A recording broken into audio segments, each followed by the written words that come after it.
All right, friends, it's T, and I'm back with one more video. I'm gonna do one more video, man. It's a Q&A and educational thing that I just did on the previous video. I was talking about something, satellite cells, but anyway, and enhanced performing drugs, whatever. Um, so I want to talk about EIMD. This is exercise-induced muscle damage. That's what they're talking about. I took this from an article way down here. I'll show you. I took it from this article, I believe, yeah. Physiological exercise-induced muscle damage and its structural function, metabolic and clinical consequences. Because I clipped so much stuff, but there's no room to put everything in this community section. You'd have to read the whole thing, right?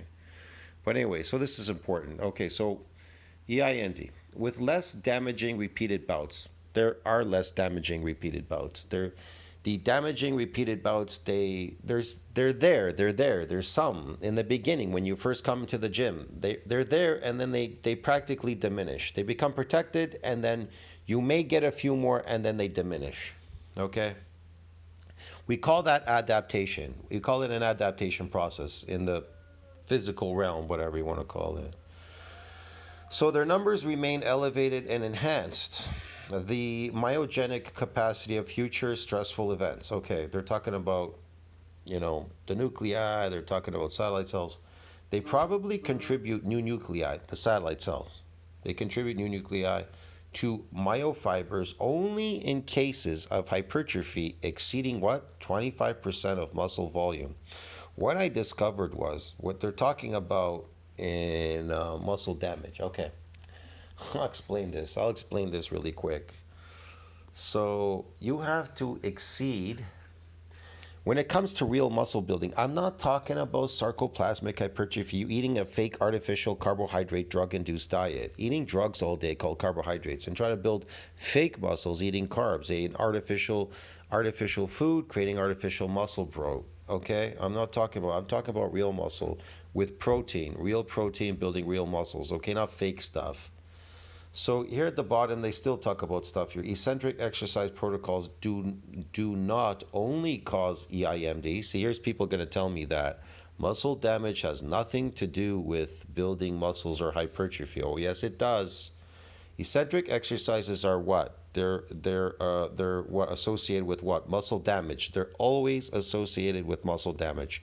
So eccentric exercise protocols do not only cause EIMD, exercise-induced muscle damage, and possibly what? Hypertrophy. That's part of the feature. They themselves don't hypertrophy. They contribute to hypertrophy, but protein synthesis needs to exceed that breakdown to see that mass on that myofibrillar. Okay, but can also result in performance decreases due to overreaching or overtraining if there is an imbalance between exercise sessions and recovery periods, as shown with specific overtraining protocols.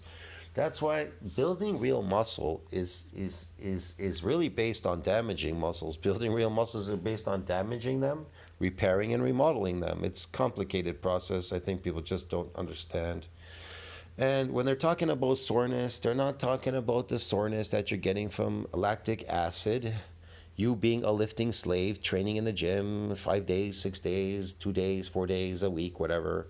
They're talking about soreness, most commonly named a delayed onset muscle soreness, DOMS, typically appears 12 to 48 hours post-exercise, yeah.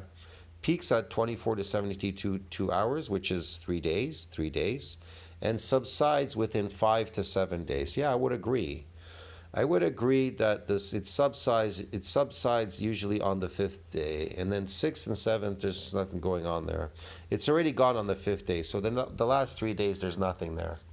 But it's still going through a repair and a remodeling. Usually DOMS is assessed by a visual analog scale, and its manifestations include tenderness to palpitation, stretch, and contraction, as well as a dull pain of the entire muscle with possible aggravation at myotendinous junctions. Most probably pain results from whatever, all these things. Yeah. Pain, it results from the damage, okay? So, yeah, I don't know what else to tell you there. And as far as this 25% reaching that volume, it has to reach a ceiling limit. Before it could ever donate any more extra nuclei, what they're trying to tell you here, it has to reach 25% of that muscle volume. And it's controlled. It's controlled, man. It's controlled. Like the cytoplasmic thing that I just read to you. Here, I'll find it. Let me. And that steroid thing that I just did about steroids. Okay, hold on a second. Here it is. Okay, so remember I took this thing out of the steroid section. It says intake of anabolic steroids, training, da, da, da, da, da, da, da, da. We propose the activation of satellite cells is the key process to enhance. Yes, it's enhanced by steroids, but the key process is it's always satellite cells. So they're telling you the incorporation of right here, the incorporation of these satellite cells into pre-existing fibers to maintain a constant what? Nuclear to cytoplasmic ratio seems to be a fundamental mechanism for muscle fiber growth. And that cytoplasmic ratio, we call that cytoplasm.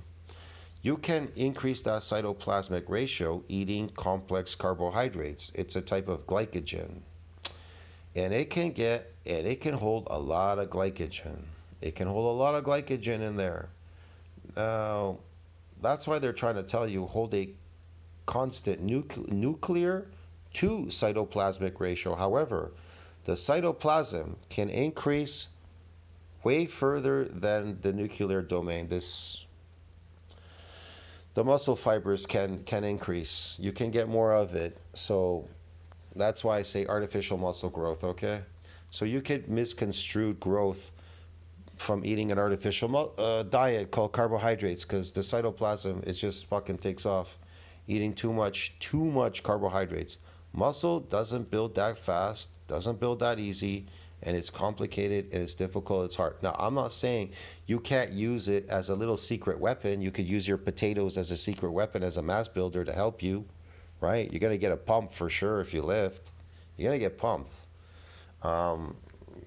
But that's not what we're really looking for. We're just looking for the damage and to increase this stuff. But you really want to create real muscles. You want to increase the myonuclear domain. So it seems to be a fundamental mechanism for what? For muscle fiber growth. So it's a fundamental mechanism for muscle fiber growth, although all subjects in this study have the same level of performance and possible genetic, whatever. So it's necessary. It's the mechanisms. It's the mechanisms, the satellite cell and nuclear domain and cytoplasm and all that. Yada, broski. Yeah.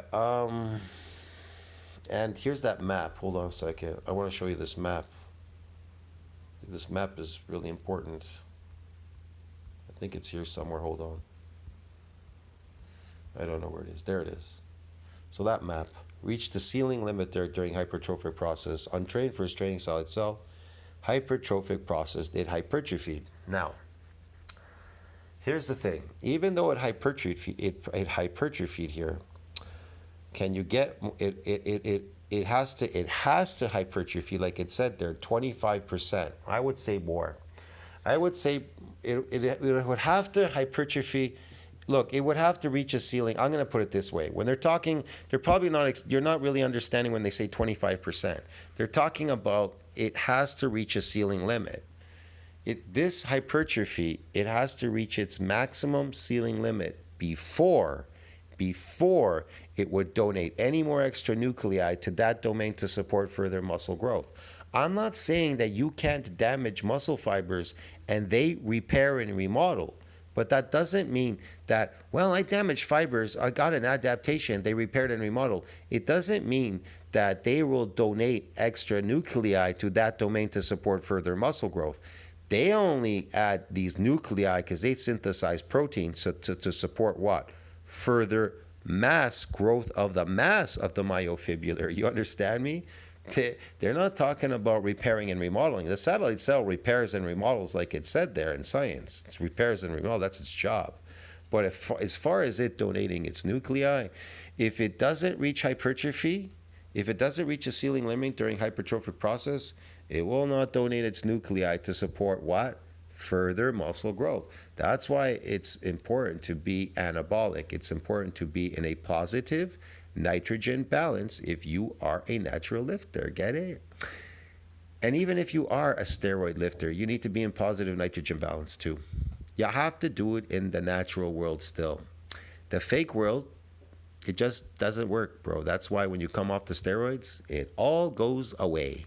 And then they're like, where did it all go? Because it was fake to begin with. Oh, but I put in all the work.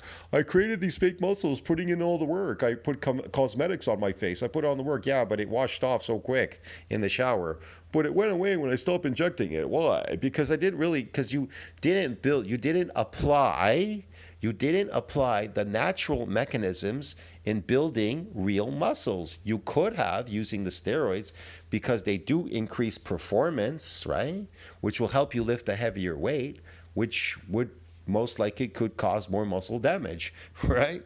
More stress, more damage to the myofibrillar. Now, that's what I try to say. I'm not saying that some bodybuilders don't get some adaptations. They definitely do because they've done autopsies or whatever you want to call them.